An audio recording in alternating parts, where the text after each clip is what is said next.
We also worked out that we needed to engage students really authentic problems that they could really get into that would challenge them in their thinking. So alongside that, we worked with staff who helped us create a industry link, which was through a pharmaceutical company called BTG. Year 8's 2 classes in the first year with that industry link went out to BTG and got to see scientists working in action in a laboratory. BTG create anti-venom for the American market, rattlesnake market. So the year 8s went back to their classes then and learned about laboratory skills, were given a problem by the scientists and presented them around their findings. That's one example of our work. The first couple of years that we did it, only 2 classes were involved, and whilst it was fantastic, as a principal of a school with wanting to guarantee curriculum, it was difficult in terms of not every year 8 being able to have that same experience.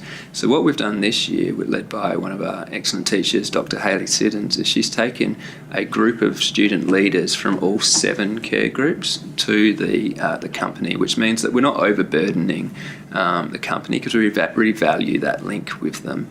But the group of student leaders from each care group is coming back to school and informing their peers in the class about their experience, which is linking on into terms of the work they do in class, and then each class, all of the students presenting to the industry reps when they come out to the school.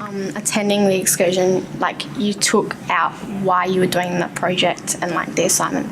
So it was it answered so many questions about the assignment.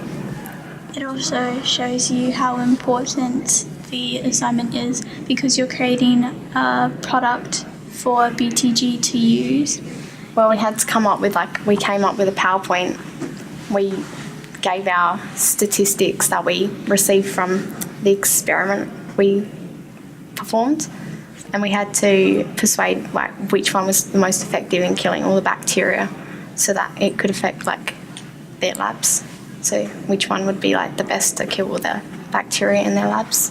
I think with the excursions and the STEM assignments, you take more out of it and you can remember it more, because I can't remember stuff that we did last year, but I can still remember what we did on those excursions. So it's an interactive task which is very engaging, and it's an easier way to learn than just out of a textbook. For me, honestly, is harder, because out of a textbook I don't really take anything out of it because pretty much the information's given to me there, whereas the STEM projects I learn why they're important, what's the point of having them, and what they're about.